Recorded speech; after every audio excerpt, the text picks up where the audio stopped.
acerca de la virginidad, señora. ¿Cómo hacer? Así, entramos en tema. ¿Sí? Entramos en tema. Comienza la charla de hoy. Para muchas culturas primitivas, señora, la virginidad no tenía la importancia que tiene hoy en algunos foros. Sí, foros. La mujer que no tenía marido era considerada virgen, lo cual no significaba que no tuviera relaciones sexuales ocasionales, que son las únicas que existen. La idea de mujer virgen era más bien la de una mujer que no tenía dueño, fuera por voluntad propia o por no haber conseguido esposo. Durante mucho tiempo la virginidad no fue una exigencia social para una boda honorable. En Babilonia, en Egipto, en muchas regiones del Medio Oriente, la ceremonia de la desfloración estaba separada de la relación sexual y se producía antes del casamiento. En muchas ocasiones se encargaba esa tarea a otra persona que nada tenía que ver con el marido. Así el ritual lo iniciaban comadronas, sacerdotes y a veces el mismo padre de la novia. Esta situación no manchaba el futuro de los novios en ningún aspecto. Más allá de lo que sucedió con la aparición del cristianismo, lo cierto es que muchas divinidades o seres míticos nacieron de madres vírgenes. Recordemos al Buda, que nació de Maya, Horus, aquel dios egipcio que era el halcón, con cabeza de halcón, ¿no? Nació de un embarazo milagroso logrado por Isis, ya con Osiris muerto, ya finado Osiris. Osiris no quiere decir otra cosa que finado en egipcio también. Cuando a un tipo le dicen Osiris Akenatón, es el finado Akenatón. Aunque es un ejemplo impropio, porque Akenatón fue hereje y bueno, no importa. Indra, según relata el Ramayana, nació de una virgen tibetana. Krishna de Devaki, la virgen hindú, y Rómulo y Remo, aquellos hermanos que dieron lugar a Roma, también fueron engendrados por Marte en el vientre de una virgen. Sigmund Freud, en El tabú de la virginidad, escrito en 1917, decía que la estima de la virginidad era una condición impuesta para asegurar al hombre que la mujer no llevaba recuerdos del comercio sexual con otro, casi una condición de propiedad. En los primeros siglos del cristianismo apareció la idea de mantener la virginidad como renuncia, y en la Edad Media se puso de moda incluso un asunto que perturbó a muchos matrimonios. Se trataba del casamiento sin consumación, no sin consumición, sin consumación. El teólogo Pedro Lombardo censó y elogió los casos de esposas perfectas, aquellas que habían resuelto casarse pero no consumar su matrimonio. Santo Tomás confirmó la santidad de estas uniones. Incluso en el Apocalipsis podía leerse que los 144.000 que iban a ser salvados eran seres virginales.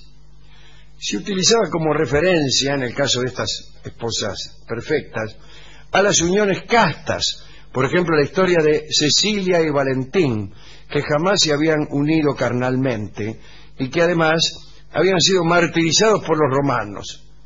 Bueno, se hallaron grandes méritos en Melania, que allá por el año 400 se negó a darse a su marido Pinio y murió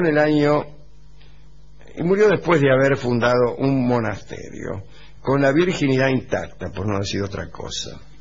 Se elogiaba también a Alexis, un patricio romano casado por su familia de prepo, ¿no?, que abandonó el domicilio conyugal al galope sin tocar a su esposa, distinto a lo que hizo López. Y después este hombre, no contento con este gesto, se hizo mendigo.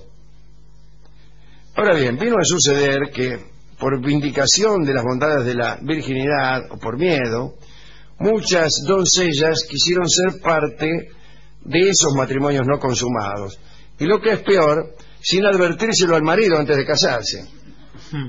Entonces se casaban y cuando el marido venía al galope lo echaban, decía, ay no. Algunos ejemplos. Cristina de Margate era una noble inglesa que que fue casada de prepo en el año 1110.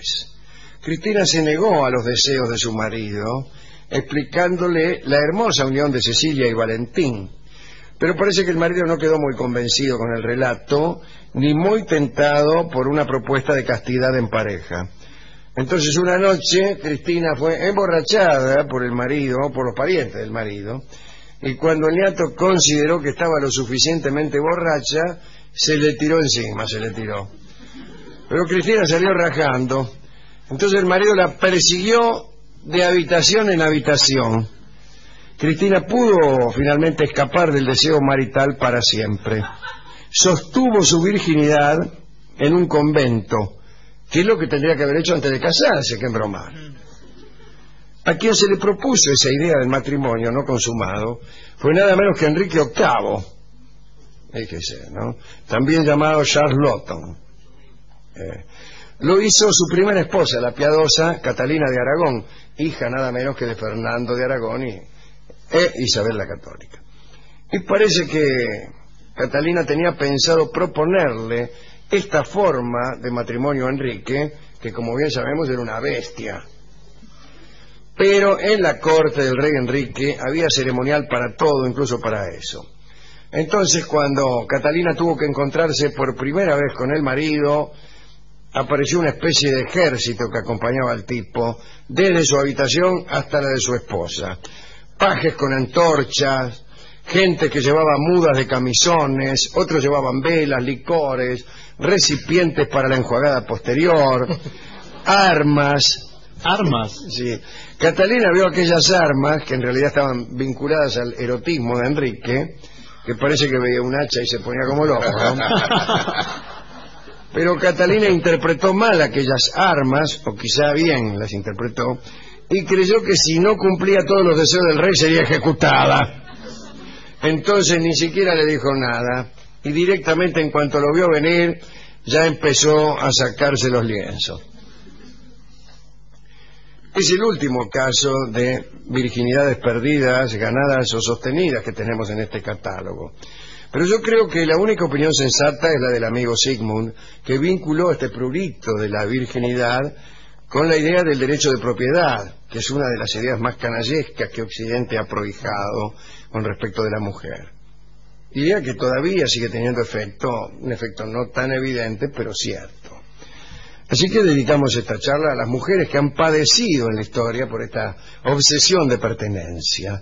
Y también a las mujeres de Babilonia, recuerdo ahora, que estaban obligadas a prostituirse por lo menos una vez en la vida. Era obligatorio. Las leyes obligaban a todas las mujeres de Babilonia a prostituirse cuantimenos una vez. Había una escalera en un templo de Babilonia, una escalinata, y allí esperaban que algún tipo se le insinuara. Las lindas enseguida cumplían con esa obligación y se reintegraban al circuito común de sus relaciones habituales. Volvían a sus maridos, a sus novios, sus amoríos. Pero las feas tenían mucha dificultad, porque se ponían ahí en la escalera del templo, pero nadie las elegía. Y como era obligatorio permanecer allí hasta que no se presentara un cliente, quedaban estas muchachas fuleras con el deber incumplido, y algunas pasaban un año entero, claro, yendo a la escalera todas las noches. Había alguna corruptela, ¿no? Claro, no había un funcionario. Dice, prostituímela a las Tarté, que hace un año que está ahí, está muerta de frío, no la toca nadie, está muerta de frío. Y el tipo decía, no, que vaya otro. No. Recordamos muchas diosas vírgenes, ¿no? Por elección, como en los mitos griegos, Ártemis, la diosa de la caza, era virgen, no quería saber nada con ninguno. La diosa de la sabiduría, Atenea, curiosamente también, insistía en mantener la virginidad, ¿no? Y estaban famosamente en Roma las vestales, que eran ya no diosas, sino sacerdotisas, que cuidaban el fuego sagrado, ¿no? Que no se le apagara el fuego. Pero estaban, no podían tomar amantes. Sin embargo, Graves dice que no hay en ninguna prohibición de la antigüedad clásica un momento de excepción, que todo lo que es prohibido en algún momento se permite, excepcionalmente, algún día especial. Y Graves sostiene que en el solsticio de verano y en el de invierno las vestales se acostaban con unos tipos que eran los 12 compañeros del roble. Como eran 6, parece que primero se acostaban con 6, después con otros 6, ¿no? Y